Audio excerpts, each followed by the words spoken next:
What's going on, Bulls Nation? Welcome into the CHGO Bulls Podcast, coming to you live from our studios here in West Loop, downtown Chicago. I'm Pack, Bulls_Pack, Big Dave, bam, BAWL Sports, in your face. Will, the Go Gottlieb, Will_Gottlieb, and our pal producer on the controls today, the one and only Sarah Fitcher. What's up, Sarah? Hello. Sarah, I need to have a young person grandpa moment with you, and I'm pointing at Peck when I say this. I'm a grandpa. Tell Grandpa Peck what you're doing this weekend. I am going to Lollapalooza this weekend. Gross. And then I actually don't work on Monday. I have like a weird, I'm off Friday, Saturday, Sunday, and Monday. Congratulations. So, thank you. Yeah. I don't know how that worked out because I only put in 2 days for PTO. Man. We are not complaining. Yeah. Wow. So you're going just for 1 day for Lala? I'm going Friday, Saturday. Oh, so 2 days. tomorrow, yeah. SZA Friday night, SZA's Friday night, and then Saturday night is Metro and Future. Oh, wow. Matt, have you heard of any of these artists? She just said a bunch of words I have not. What? Who? Oh, the youth. I saw Greatness. Blink is playing, right? Blink 182 is Yeah. Who? That was the name. I was like, hey, I know that band. Yes. It's classic rock now. He's true. Classic That's what rock. it is. Classic rock. All the small things. You ever heard that song, Sarah? I don't know. Oh, God. Small things. Oh, I know that song. Oh, it's like a early 2000s rock band Correct. vibe. Classic Yeah. rock. Correct. Yeah. It's 90s, actually, but yeah. You don't, Grandpa Peck. Or as the young people have apparently started referring to it as the 1900s. It is technically Nothing in the makes you 1900s. feel like an old fart when you hear a young person refer to pre-2000 as the 1900s. That's We were all awesome. born in the 1900s. That's awesome, dog. Shout out to the 1900s, baby. You know what's younger than the 1900s, but is still great? Yes. Sunnyside Cannabis Dispensary. Oh. Shout out to them. It is a Sunnyside Thursday. Yes. On Sunnyside Summer Thursday, visit sunnyside.shop for bright buys every day, including, get this, 50% off your first 3 purchases. Enter promo code HICHGO at checkout to qualify. Exclusions apply. Sunnyside Cannabis Dispensary, bright buys every day, only for 21 and over, or Illinois Med Card holders.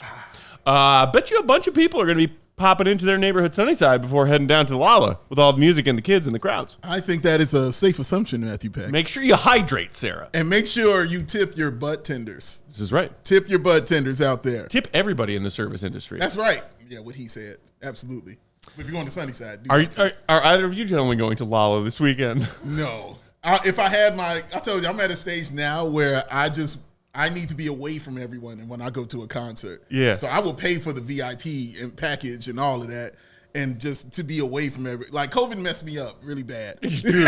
I just don't want to be around. I just look at a sea of people. I just see soup. Yep. Like disease soup. If I saw you at Lala, honestly, that'd be like, I would be so happy. Oh, man. If I just I'm a saw you concert like person. emerge from the crowd, Yeah. I Well, would just in slow motion like run over to you and like give you the biggest hug. I would either be VIP or I would be on the stage. Those are the ways I would have to do it. Honestly, Yeah. I wouldn't be surprised if I saw you on stage. Honestly, I wouldn't either. Yeah.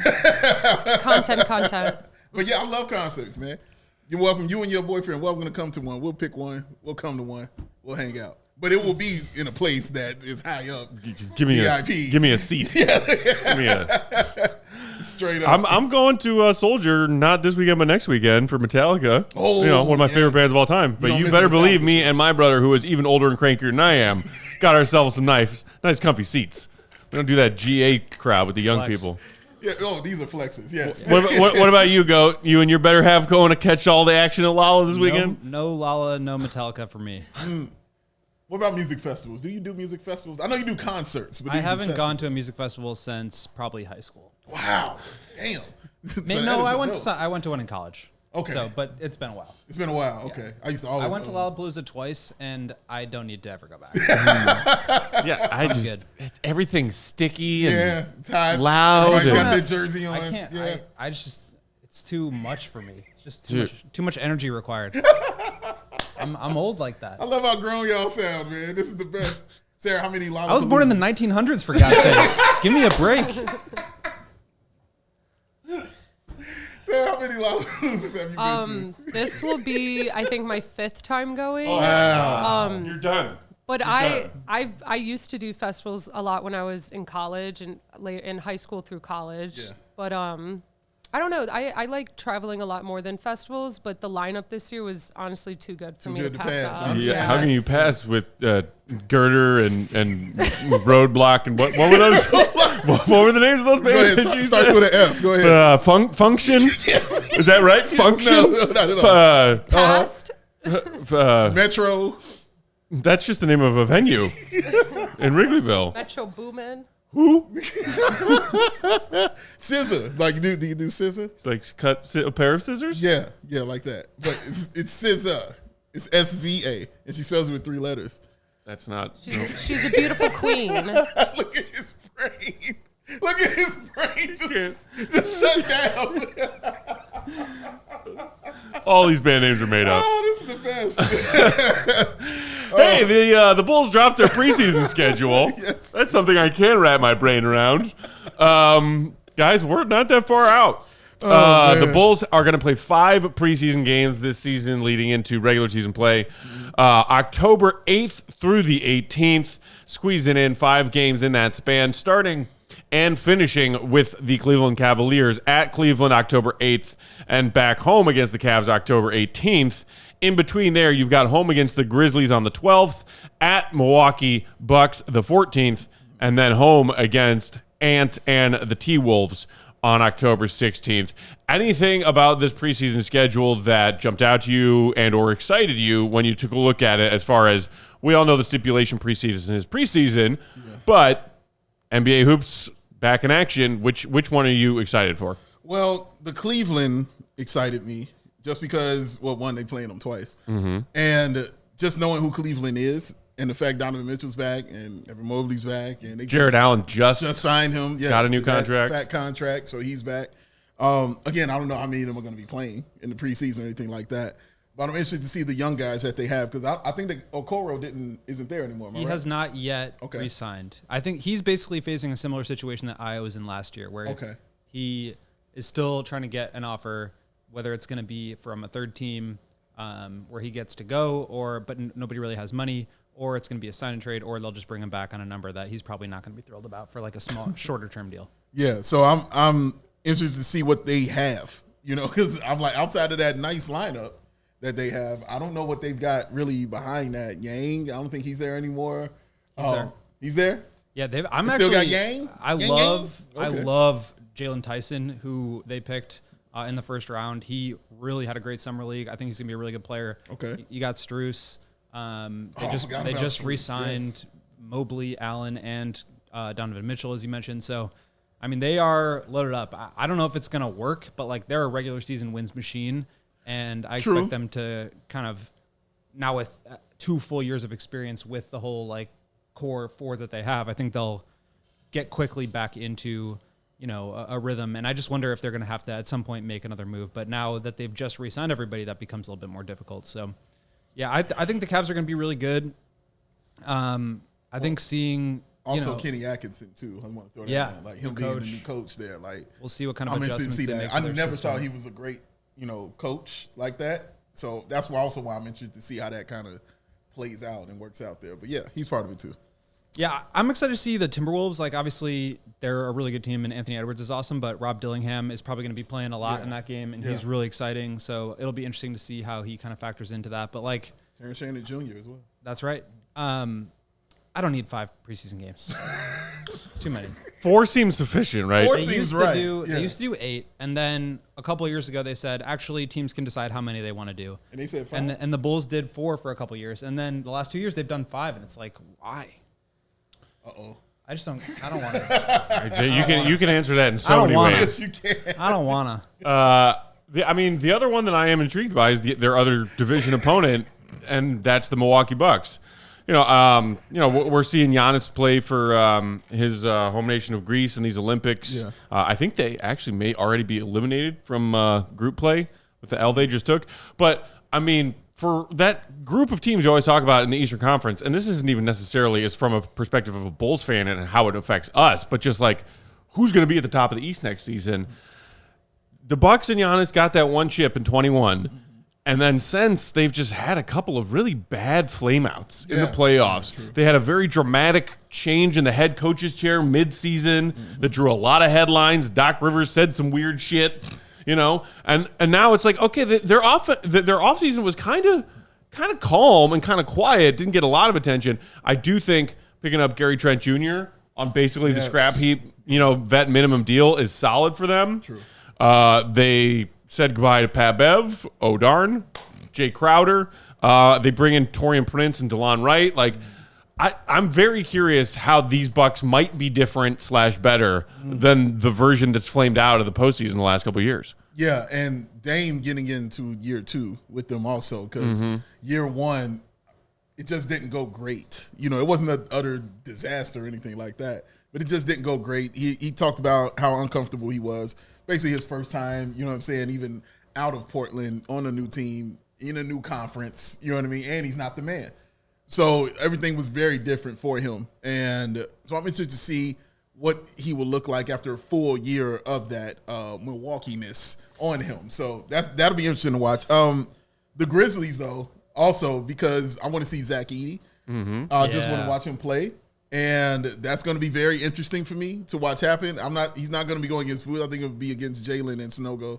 We'll get most of that run, but I still want to see him because of that ankle injury. I think that he'll he play. had. I mean, he's supposedly going to be the starter. So Yeah, but that ankle injury he had, Yeah. I didn't get a chance, to really just dive into him. So I'm interested to see. And you're saying he'll be the starting center? Like projected. it? That's what kind of the noise is out of Memphis right now. So Okay. yeah, it's just going to be interesting to see what some of these newer look teams look like. But I think it's always, for me, it's like exciting to see. Obviously, Summer League is one thing, and I do enjoy watching those games, but seeing those young players, those rookies coming in and actually playing NBA games, it's even preseason is a massive step up from Summer League. So I'm excited to see guys like Dillingham, guys like Edey, Jalen Tyson, some of those younger players, and even like AJ Johnson and Tyler Smith from the Bucks. They're 2 rookies, and we got to see them in Summer League, but how much better they're going to look, or how much worse are they going to look when they're up against NBA players. And also the other side of the Sharon Sandin Jr. game is here.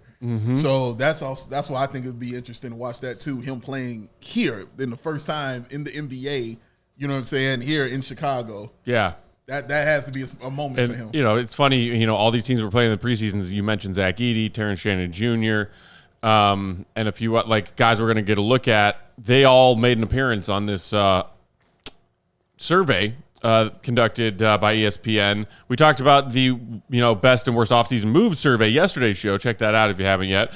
And today we're going to be talking about one that they did about the 2024 rookie class and where Matas appeared in that. But there are people who think AJ Johnson was a reach for the Bucks, people who think Edey was a reach for the Grizzlies. And it'll be interesting to see their first, not, as you were saying, go, Summer League action, but real action. But the other thing to me with the Grizzlies is I think there was something that went around yesterday about Ja Morant. Like somebody was speaking on Ja's behalf. Like, hey, I think it was Mike Miller. Remember Ja Morant? Yeah. Remember MVP candidate Ja Morant? Yeah. He coming back. Mike Miller, baby. Yeah. Told him. I want to see guy. that. Yeah, my guy. No, I love me some Mike Miller. The NBA is a better and more entertaining product when Ja Morant is out there being Ja Morant every other night. That part. It just makes the West more fun, too. It's for sure. Like, oh, y'all forgot about us? Oh, no, we coming for it all. Yeah. Yes, more of this. So speaking of that survey from anonymous NBA execs, scouts, and coaches about the rookie class, that's coming up next on CHGO Bulls. But first, Oh. Coors Light. Beer. God, I need it. I need it all the time. CHGO Bulls brought to you by our friends at Coors Light. Between work, social media, being the Bulls fan and it stressing me out and depressing me every day, the choices life throw our way, it's no wonder we can get a little worked up and a little stressed out. Coors Light celebrates rising above all of that noise and choosing it to have a chill mindset. Why not turn a rain out barbecue into a Will to Go Gottlieb hosted karaoke party? Date TBD. It's got to happen in August so we can be outside and not just inside. That's how Will wants it. We got to spread out. Or after a tough loss or your tough 17th straight loss, shout out White Sox, settle scores with an ice-cold peace offering. Make the choice to choose chill, then reach for a Coors Light because it's mountain cold refreshment. When the mountains turn blue, or in this case, these special music-themed cans and the sound waves. What? That's right. The sound waves are as cold as the Rockies, and so is the beer. That's awesome. When you embrace the chill mindset, it's a good time to choose chill. And crack open one of these, a nice cold Coors Light. Make the most of the times you choose chill. Get a Coors Light delivered straight to your door with Instacart by going to CoorsLight.com/CHGO Basketball. CoorsLight.com/CHGO Basketball. Celebrate responsibly. Coors Brewing Company, Golden, Colorado. This ad is Baby Joey approved.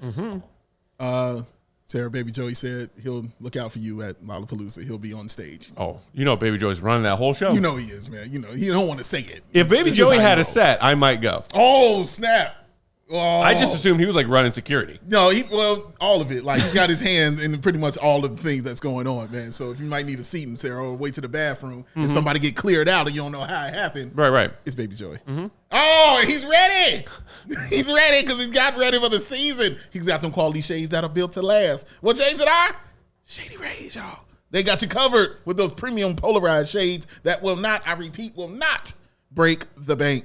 Shady Rays, an independent sunglasses company offering that world-class product that's rated 1, 2, 3, 4, 5 stars for over 300,000 people. Their shades have durable frames, extremely clear optics, making them the perfect choice for your outdoor, and as this handsome human being is about to prove, your indoor adventiones. Will Gottlieb approved word. They have hundreds of options to choose from, so you're bound to find the perfect pair to match your style. Matt showed me a pair that I didn't even know they had, and I was like, oh, I want that. The Timberwood frames. Oh, I'm in. Give me some of that one right there, baby. And if you don't love your shades, you can exchange it for the new pair or return them worry-free within 30 days. There's no risk when you shop, and their team has always got your back. So, exclusive for listeners out there, Shady Rays is giving away their best deal of the season. Head to ShadyRays.com and use the code CHGO for 35% off those premium polarized shades. They're driving sale. Shades that are rated 5 stars for over 300,000 people. Because it's Shady Rays, y'all, with a raise. Just so shady. Lollapalooza. Loud. You got to bring your shadies to Lala. Who'd you say? See, Funk Station? Is that what you Those names are brilliant. Okay. He's like, they're not as dumb as the ones you guys said. Correct. I know I couldn't even remember them. I know how it works. I know how it goes. Youths. All right, guys. So after yesterday's episode talking about the survey of NBA executives ranking and voting on the best and the worst of NBA offseason moves, Bulls came out kind of on the losing end of that. We talked about it yesterday. They also, in sync with that, ESPN Plus released a different poll that they took from NBA executives. This one from ESPN's Jonathan Givony and Jeremy Woo, who polled 20 different NBA execs and scouts asking for their predictions and opinions on this incoming class of rookies. Let us start with which rookie will be the draft's best pick. And maybe to nobody's surprise, NBA Joey, a.k.a. Reed Shepherd, who we saw balling out in a couple of those Basketball Joe games out in Vegas for Summer League, gets the most votes by a pretty wide margin with 7. He looks great. I'm not surprised to see him at the top of that list. You also see Klingon for the Blazers getting a few votes. Stephon Castle, Dalton Knecht, and Bub Carrington all receiving 2 votes apiece. And the redshirt freshman with the ACL, Nikola Topic, Rob Dillingham, and the number 1 pick, Zachary Riza-Shea, all each receiving 1. Anything about who got how many votes on this jump out to you guys? Yeah. Topic. How? Isn't he sitting out? Well, so which rookie will be the draft's best pick? Oh, not just this is year. a long-term question, long-term. I think, the way they're framing 10-4, I understand. Because there's a separate question later on the poll that we'll get to, which is who's winning Rookie of the Year. Okay, that is not how my eyes or ears heard or read that. So, which is going to end up being the highest quality pick. Fair point. So, yeah, Basketball Joey is obviously number one. Like, you rock with him. He's going to be absolutely outstanding and amazing. I'm not surprised at this. I'm a little tiny surprised that my man Matas didn't get any votes. 0 votes for Matas Buzelis. To get 0 votes, it's like, all right, bro, like none. But at the same time, once again, I am excited because I want them to take this and immediately put this in his face. I was going to say, Matas is the kind of guy who's keeping receipts. Yes, he is, man. And I want them to show this to him every single day. These are things I want him to see to fuel him and to upset him. Hopefully it makes him a better basketball player because as we've learned, he kind of thrives, as you just stated, on those kind of things. But, yeah, I'm not surprised with Reed. Klingon, I'm not surprised at that either. Stephon Castle, not either surprised at that because of where he is, you know what I mean, and who he's playing with. Coach Pop. Dalton Connect. That's one where I was like, really? He got a couple of votes? It's like, really? The best Dalton Connect? And maybe they're saying it because of the situation he's in. He won't have to do anything but shoot. Right. And, probably block shots and get rebounds and stuff. And he can do that, but still, that'll make you the best. Maybe they were just comparing it to how bad the Lakers' second-round pick was. Ooh. And that's why Dalton Connect, their first-round pick, looks better by comparison because they wasted their second-round pick on Bronny James. That's a point that Matt Beck is making out there. We'll see. But, yeah, that one just throws me out. And then the age of them and everything like that. Like, old enough to be Bronny's dad. Yeah, 2 of them in a row. I don't understand how that works out to him being the best player because of the situation that he's in.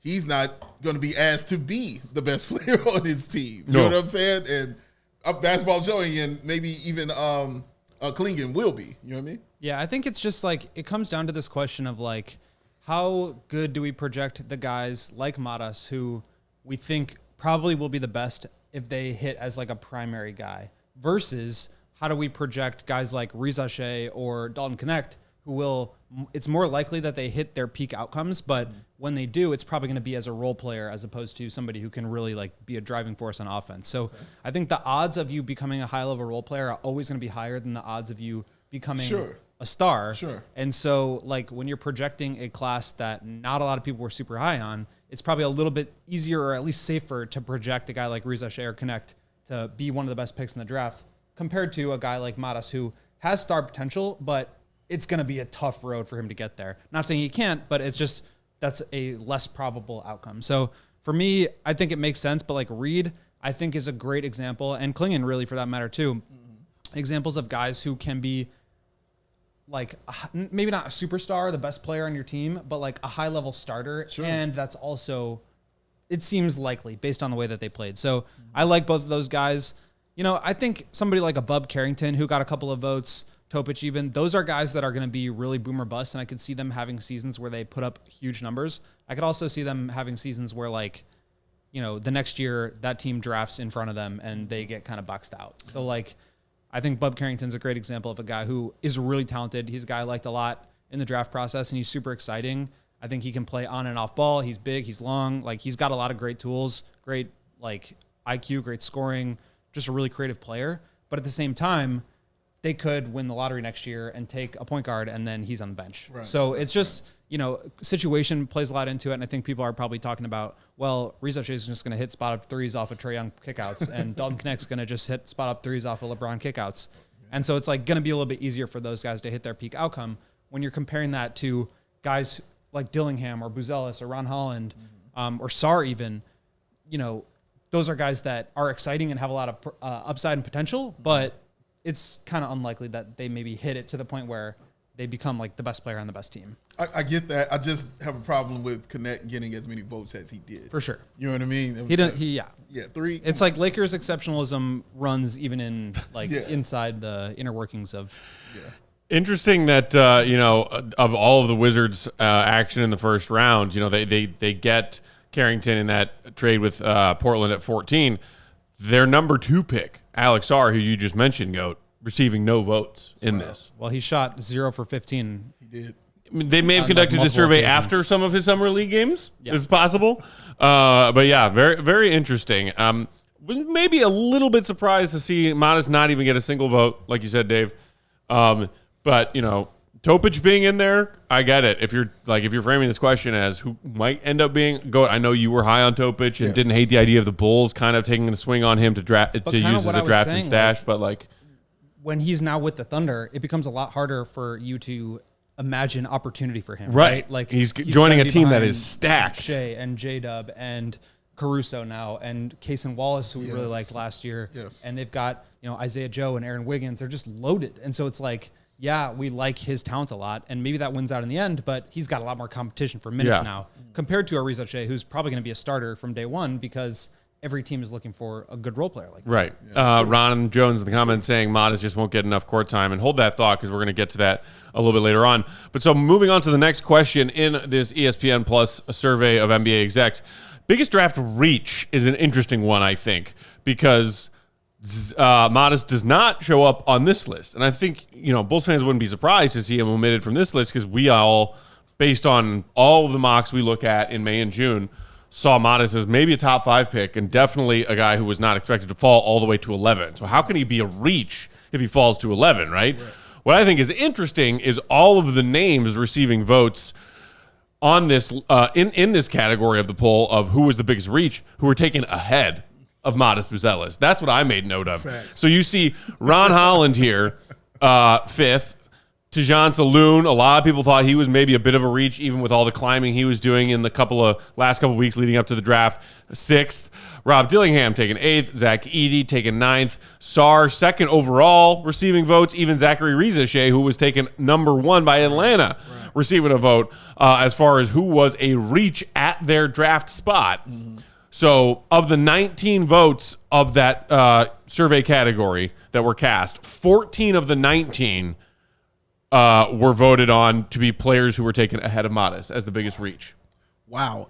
It's wild to look at a list like that and see the number 1 and number 2 draft pick on it. Mm-hmm. That's wild right there. And it just says a lot about what the draft kind of was. And, they took a flyer on 2 guys with big potential and because of what the draft was. So I get it. Zach Edey being on this list, he deserves to be a little higher. It's a reach at 9. Sarah, are you saying you don't agree or you agree with me?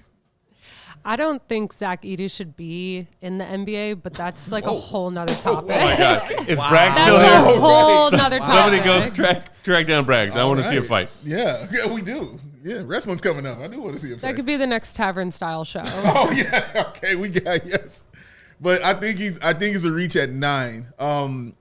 Look, everybody on here was projected to be higher or lower where they were. But his was more shocking to me because I remember him being low. Yeah. You know what I mean? Super low. Like, he didn't really move or stray. Most people were mocking him in the 20s. Yeah, like he failed. And even in the late 20s. Yeah, like from 10. Like, it was to the point people were scared. They thought the Bulls would have a shot at taking him. I'm like, dude, he'll be way down there. Like, he's not going to be like that. So when they called his name, I was like, okay, wow. They took a need for sure. And not saying that he's bad because his resume speaks for itself. But it was just a surprise. It was just a shock that they took him, and I felt like it was a little bit of a reach because maybe you could have got him later. You could have probably, traded down or something and got him a little bit later, man, for less money. But they went with who they wanted, and we'll see how it works out.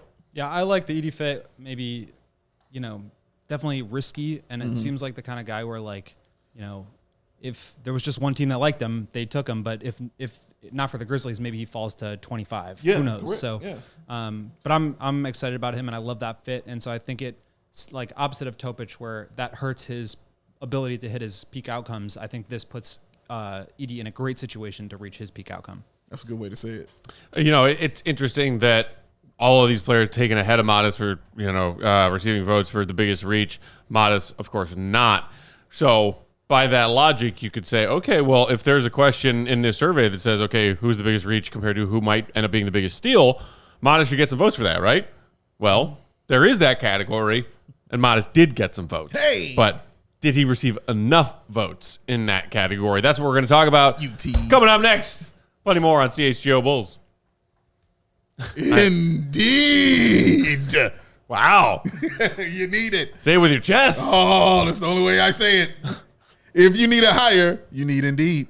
Indeed is your matching and hiring platform with over 350 million global monthly visitors, according to Indeed data, and a matching engine that helps you find quality candidates fast. Ditch the busy work. Use Indeed for scheduling, screening, and messaging so you can connect with candidates faster. And Indeed doesn't just help you hire faster. No. 93%, you heard what I said, 93% of employers agree Indeed delivers the highest quality matches compared to other job sites, according to a recent Indeed survey. I speak for Indeed highly because I definitely was using it when I was out here trying to find jobs before I found the dream one that I work at now. But I was definitely using Indeed, and they were a big help for sure. They connected me with some awesome companies that I got a chance to interview for, man. And one of them actually took a shot on me. Shout out to you. Hey, so I appreciate Indeed, man. Indeed definitely looks out. So if you're looking for a job, Indeed. If you're looking for candidates, Indeed. And listeners of this show will get a $75 sponsored job credit to get your jobs more visibility at Indeed.com/AllCity.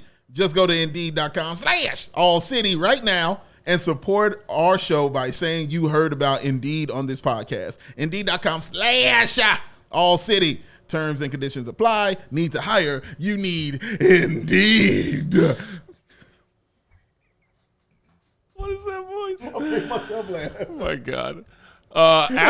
After you make that perfect hire for your company or get hired for the job that you wanted using Indeed, you can celebrate by making some picks on Prize Picks. Mm-hmm. America's #1 daily fantasy sports app with over 5 million active members. Prize Picks is the easiest and most exciting way to play DFS. Unlike other apps, on Prize Picks, it's just you against the numbers. No weirdos with spreadsheets in their mom's basement. No pros, no sharks, none of that. It's just you using your own brain to make some picks, looking at numbers. All you do is pick more than or less than on anywhere from 2 to 6 different player stat projections on the game that you are stoked to watch that day, that evening. Bears, Hall of Fame game. Oh. Hello. Oh. Football's back. Let's go. Get in on the daily action with your friends and become part of the Prize Picks community today. You can now win up to 100 times your money on Prize Picks with as little as 4 correct picks. You can turn $10 into $1,000. If you're looking for promotions, Prize Picks has you covered every week, from lowering select player stat projections on Tuesdays to help you hit your lineup, or getting your entry fees back if you have a losing lineup on Fridays. That's tomorrow. Get some picks in tomorrow and take advantage of that great promo. Plus, of course, they have those free squares that they do oftentimes for some of the big name players on games on the schedule ahead. They did it for LeBron James and the USA men's first Olympic game in their group play. Shout out to them. I believe that cashed. So plenty of fun and plenty of opportunity to make money using your brain, watching sports, and looking at numbers. Download the app today. Use code CHGO for a first-time deposit match up to $100. That's code CHGO for a first deposit match up to $100. Prize Picks, pick more, pick less. It's that easy. Hey, Julia. Hey, Julia. All right, so moving through the NBA execs survey that we're talking about, biggest draft steal. Where is Matas Buzelis? He comes in on the list. Top three.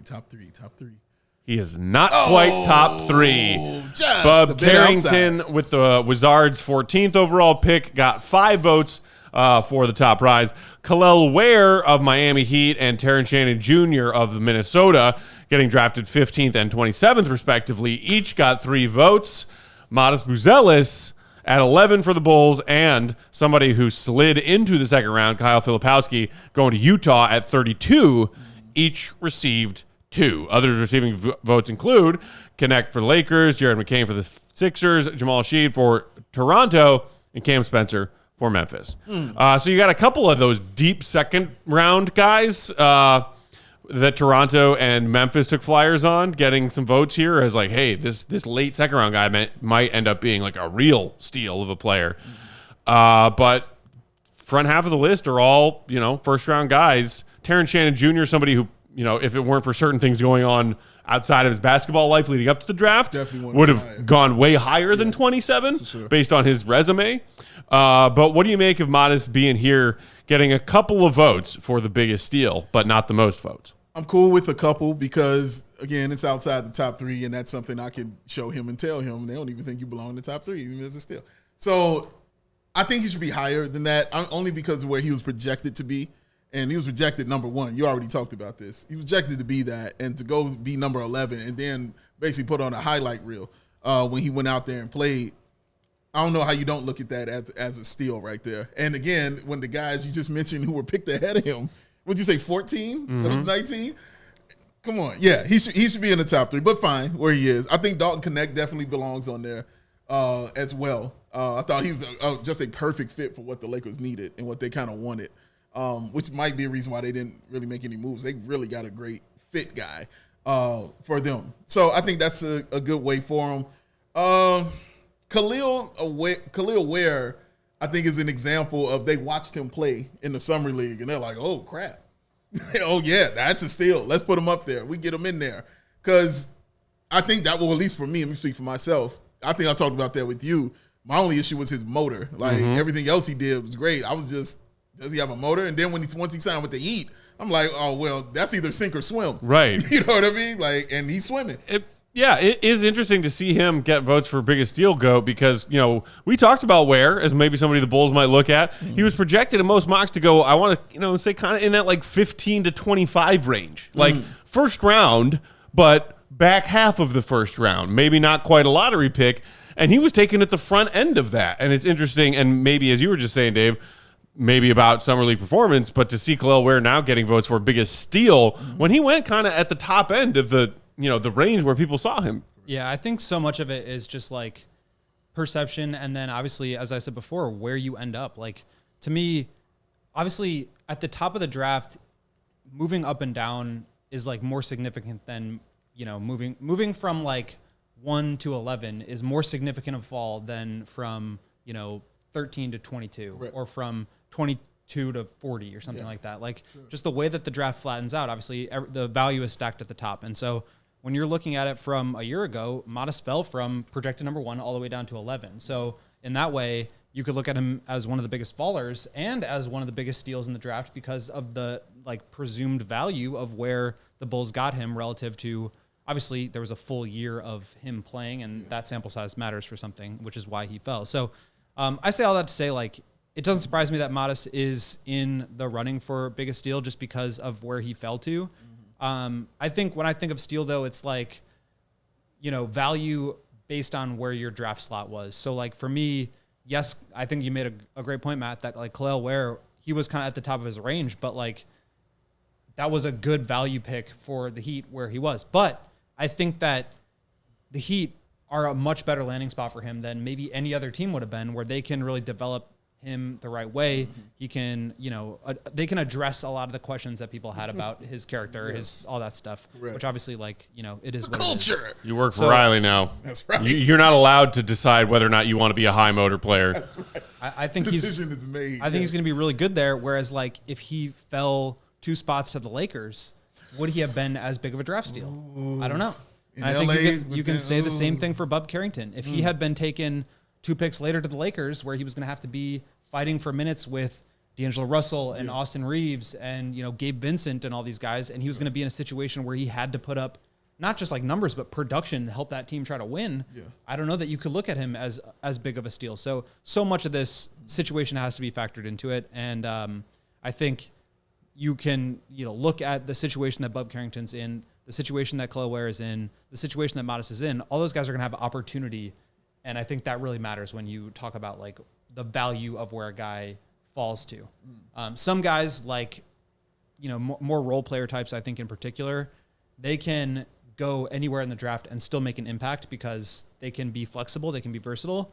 But for guys like that who kind of need the ball in their hands or need to play in a certain style, if they fall into a team that allows them to play that style, it's just going to go a lot better for them. Yeah, true. Okay, Big Dave, you ready for Matas to put the last receipt in his pocket? Oh, let's do it, baby. Category, who's winning Rookie of the Year in the anonymous NBA exec survey? He's on the list. Reed Shepard again at the top. Houston Rockets draft pick getting 7 votes. Zach Edey. What? I don't know, Sarah. I don't know. Getting 4 votes for most likely Rookie of the Year winner. Stephon Castle getting 3. Klingon getting 2. each receiving one vote is number one pick Zachary Rizzo-Shea, Ron Holland, Dalton Knecht, and Tristan De Silva of Orlando. Matas Buzelis did not receive a vote. Yep, put that on the list. Send that to him and let him look at it every day when he wakes up. Like, put it on the ceiling. Let him, every day he wakes up, show him these kind of things. Real quick, Will, what you were just talking about, how it's also about where players kind of end up. Tristan De Silva is also another good example of that. Because when we talked about him on the draft, I think we were like, yeah, he can play and stuff like that. And they talked about his IQ when we talked to our guys at DNVR. They talked about just how good a motor and a player and a guy and all those kind of things. So it's one of those guys that has to get a ready-made team. You know what I mean? Like Dalton Knecht. So I think he ended up in a great situation, and he's going to be great for that team. So shout out to him for that. Zach Edey for Rookie of the Year is something. That's something. I don't know. Maybe because of volume. Maybe he'll be out there if he's a projected starter, has an opportunity, cleaning up John Morant rebounds. You know what I'm saying? I mean, John Morant shots and getting it back, putting it in. He's got a little skill. So, yeah, it's a possibility. Little skill. Let him live. Sarah Bear, let him live.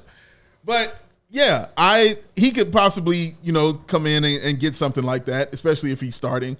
I got basketball Joey all day long, Yeah. But Matas, again, should be on this list, dog. He's just a vote is all I'm at. I'm not even saying it's 2, 3, whatever, but a vote. Dalton Knecht has appeared everywhere in this survey, and I'm like, really? You're taking Knecht? He's the best. He's the worst. As better odds at Rookie of the Year than Matas? Yeah. He's on that Lakers team when the Bulls are actually shifting younger? Yeah.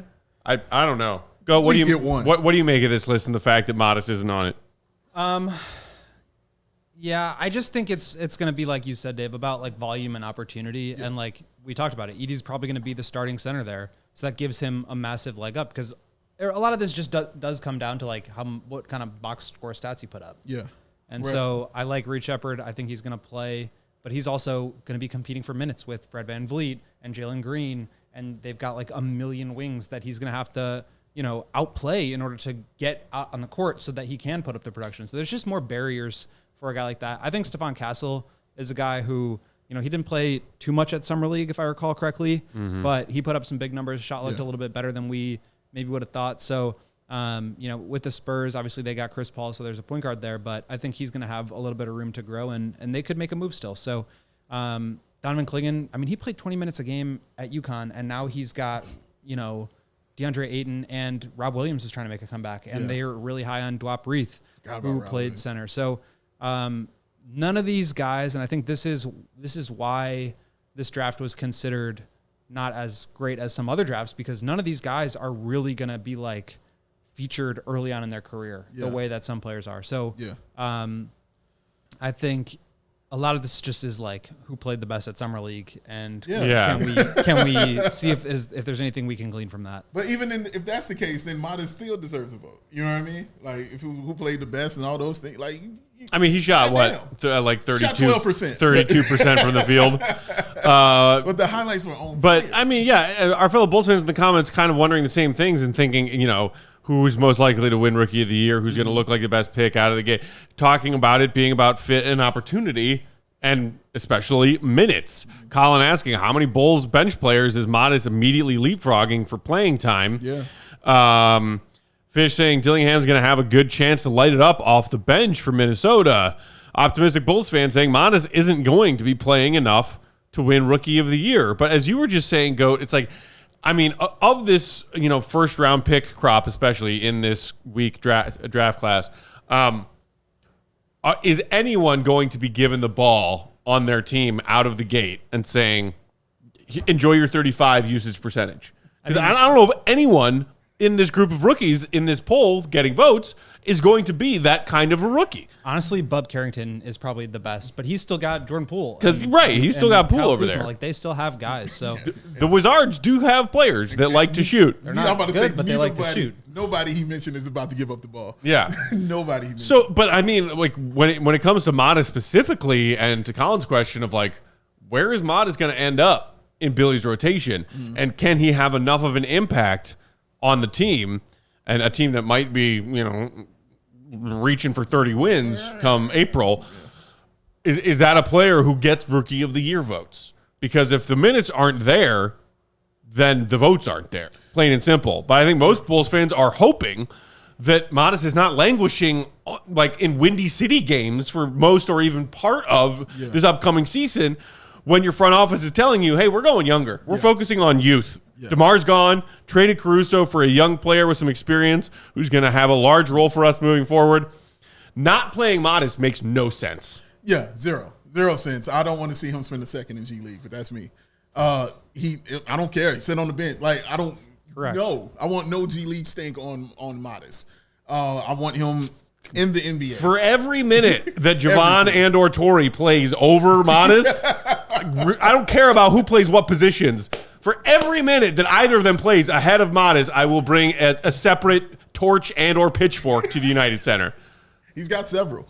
But I got him. No, I'm just saying, like, I think that's a good argument for why Matas, like, he may not have like a ton of opportunity, but relative to some of these other rookies, it may be a little bit more, and that could be enough. So look, 35% shooting in the summer league. He's not going to have like 20 plus usage at the NBA level to where his percentages are going to be that bad. But like, we know what the questions are. I don't think that there was anything in summer league that Matas did that like said that reassured any of my concerns about him from my pre-draft priors. It was like, this guy is not a great shooter. Can he shoot? This guy is not very efficient. Can he be efficient? This guy is raw. Can he like start to learn the game? Of that changed based on what we saw at, summer league. It doesn't make him bad or, it just is what it is. So he's going to have to work through that stuff. But I think relative to some of these other players, when you factor in what he can do upside wise and potential wise to be able to put up some big numbers, he may have a chance to, beat some of these guys in the rookie of the year, or maybe it's like an all rookie team honor or something like that. So I think he'll be in it just because, you look at the rookies, it's like Riza Shea, he's going to be like a 3-and-D forward. Like last year we were talking about Chet and Wemby, and it was like, do we give it to the guy who is like the generational prospect that is the best since like 2003? Or do we give it to the guy who helped his team get first place in the West after they were a play-in team last year and was the defensive anchor and, a 50, 40, 90 guy? It's not like that this year. It's going to be a little bit easier to win the rookie of the year. So, I think Matas has a chance, but he's just going to have to get a lot better than what we've seen so far in order to do that. Not saying he can't do it, but that's just the reality of the situation. That's the heel. Yes. People in the comments, optimistic Bulls fans saying Matas isn't better than Dalen right now. Damn. Julian is also going to play. Colin, meanwhile, saying, I want Matas playing 20 minutes a night. They're his minutes to lose. Maddie Legend saying his key to the court, Matas, for a Billy rotation is decent defense and hustle. To the, Dalen and Julian part of that, oh my gosh, we get a fresh Dalen Terry hard at work on his handles video on Twitter. Shout out to our friends at CRED UK who are always posting those over from Instagram. Over there. Clearly, people in the I Believe in Dalen Terry Still fan club, and I'm cool with that. That Julian is my sweet special boy. It's correct. Again, so yes, I'm not necessarily saying that Matas should immediately just be handed all of these minutes over some of the other youth movement guys who have been here prior. That part. I am also not entirely confident in saying right now I know for a fact that after some training camp and some preseason minutes, Billy Donovan might not look at Matas and say, you know what, I can actually get some more use out of this guy right now, tonight.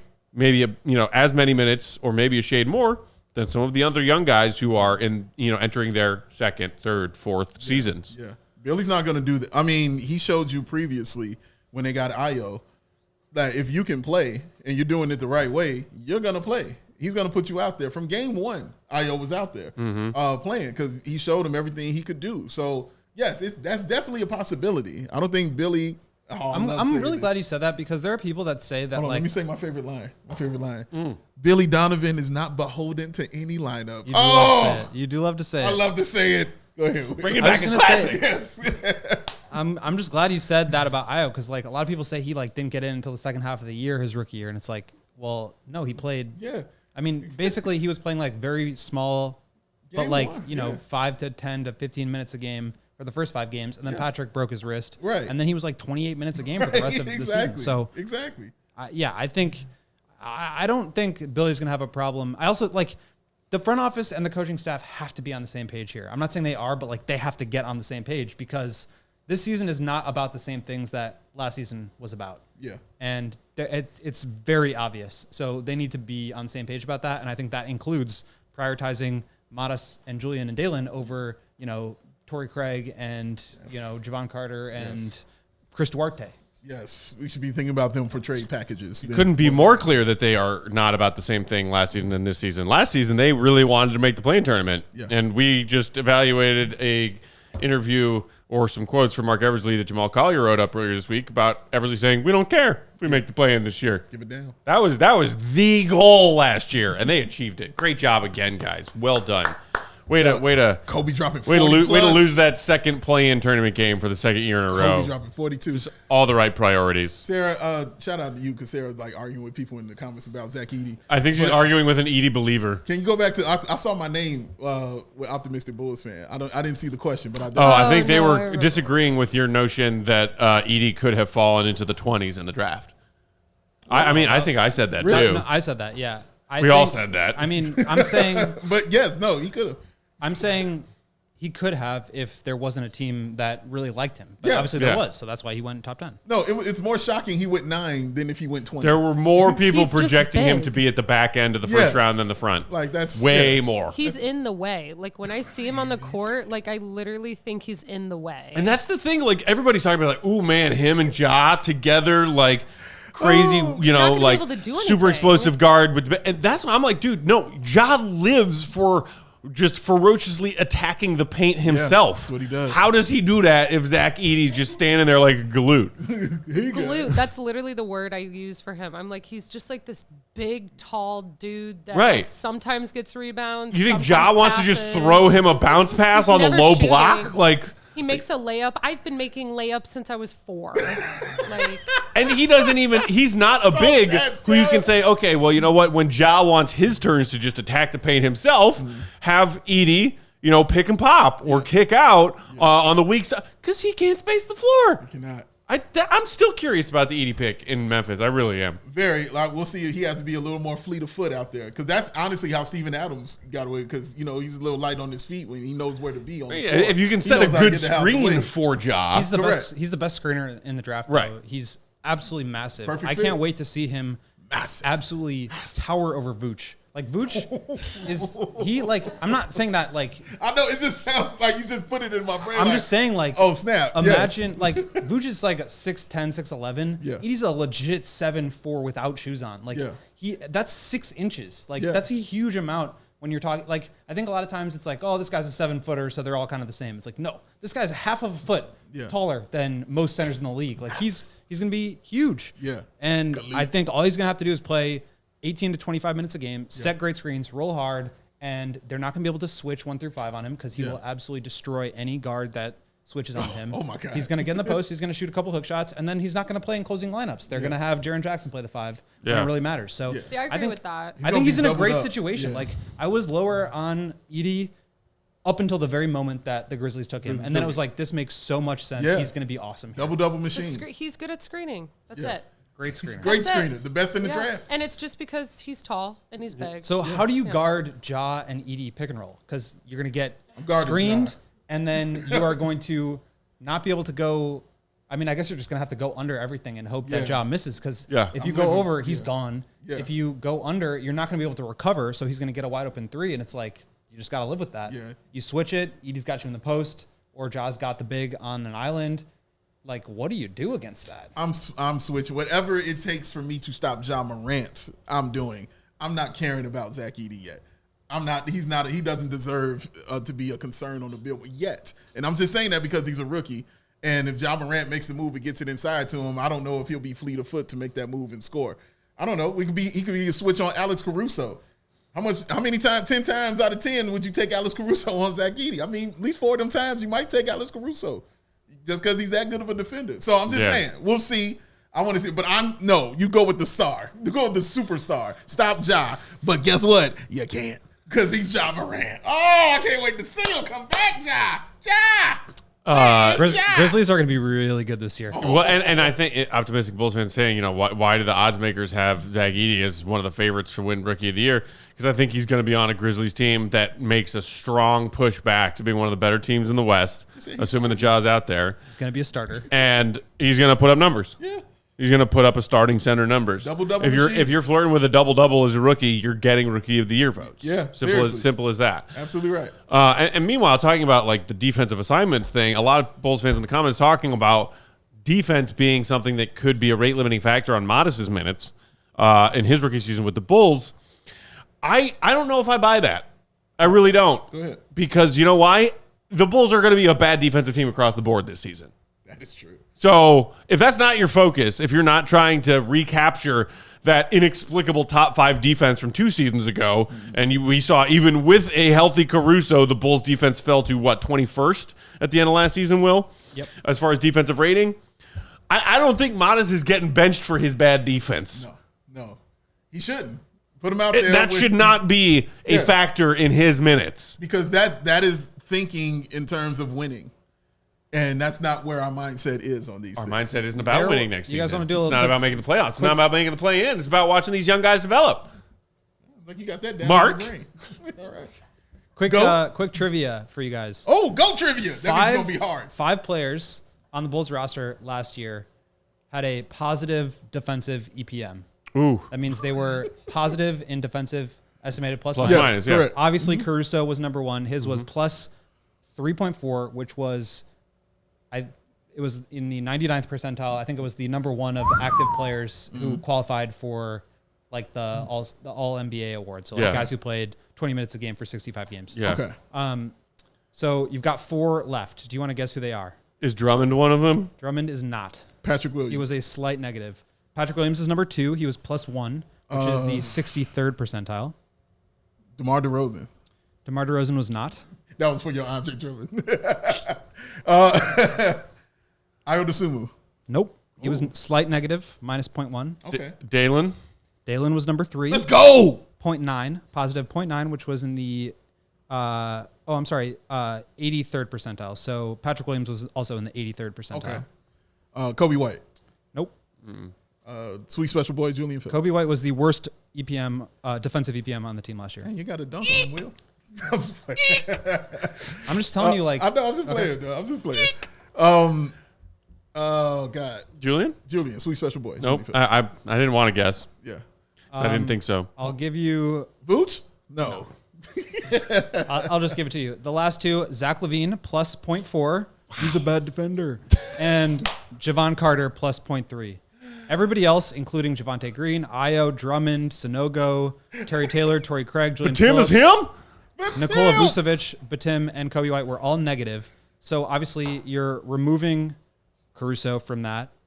And I think Caruso, his like magnificence on that end was so much more than just what he did individually guarding his man. It was breaking things up, being like an anchor, just cutting stuff off before it even happened. So I think you're right to say this defense is going to be a disaster. And I actually think Matas Buzelis could end up being one of the better defensive players on the team. Seriously. I mean, he put up 2 steals and 2 blocks a game. I was going to say, even with his length and his recovery speed that we saw in summer league games, making help plays from the weak side of the defense, making recovery blocks when he did get beat off the dribble one-on-one with his man he was checking, the guy's going to get some defensive stats as a rookie if he gets minutes. Dude, high-motored players, I don't care if they're good at defense or not, high-motored players are going to get blocks and steals. Yeah. That's just how that goes, bro. So, yeah, he's going to get that. And his help defense is where he's best at. Yeah. So, I think that's where you'll really see it as far as what he can do defensively. But, yeah, just let him get out there and do his stuff. Show him all this stuff. Let him get out there, do his thing, and try to dunk on Zach Edey the next time they play just for Sarah Bear. Oh, my goodness. I mean. That's going to do it. We are out of time. By the way, 7 p.m. Central Hall of Fame game, Bears hosting the Texans. Yes. CHGO Bears, pre and post. Yes. Back in action. Football season's back. Yes. They also, Bears just had a pretty cool guest on their show. I don't know if was that live or pre-recorded? I think it was recorded that they're going to share tomorrow. Okay, so okay. very... Or maybe they'll share it wanna during pre and or post, but Okay. You're going to want to be on the lookout for that. a Bears fan all-time fave. I just want to shout out Big Dave. Let's go. Got a watch along coming out. It's happening on Saturday, baby. CHGO SummerSlam watch along on YouTube. The first one was awesome. It was definitely a success. Be there, brother. Brought to you presented by Salerno's on tap. They are going to sponsor us once again. We appreciate y'all very much. And we're going to have some giveaways, y'all. There'll definitely be some cool things that we are going to be doing. So join us Saturday. If you're not going to Lollapalooza, come on, hang out. Ooh. That's a tough would you rather for me. Oh, watching several hours of wrestling or go to. I think I might pick wrestling. No, you pick me. I would definitely pick you. I already know that. That's not. By God, that's Mario's music. That's Man, not close. just watching it angrily the whole time. But it's like, but Dave's making me laugh. If there's you and some of our other CHGO friends and food and booze, yes. Oh my God, that beats Lala crowds by 10 country miles. Oh, what if Sarah wants to go with you to Lollapalooza? No. Go have fun with the young people. He was born in the 1900s. I'm from the 1900s, Dave. He's a time traveler. Have fun, Sarah. Have a great time. I'm a time traveler's wife. Is that a book that people were obsessed with? Like sometime? Yeah, it was a thing. There And you then go. it turned into a movie. Yeah, Of course it did. Johnny Depp, I believe. I believe it was Johnny Depp? Yeah, I believe it was Johnny Depp. Dude makes good movies. He does. He does. We're back tomorrow, 4 p.m. Central for our 5th show to round out the week. Join us then. In the meantime, you can follow GOAT, Will_Golly, read his stuff, allchgo.com. Big day, bow, BAWL Sports. I'm Bulls_Peck. Shout out again, and thanks to our wonderful producer, the one and only Sarah Fidger. We are CHGO_Bulls. And, quick shout out. Happy 15th anniversary to my sister and my brother-in-law. Hey. Congrats to you guys. And thank you for my adorable nieces. Good job. Much love to y'all. Much love to you out there in Bulls Nation. Hit the like button on your way out. If you haven't done it yet, make sure you subscribe. Sign up to become a diehard. We'll talk to you tomorrow. See you. Be good. Peace. Lollapalooza. We all silly like the mayor.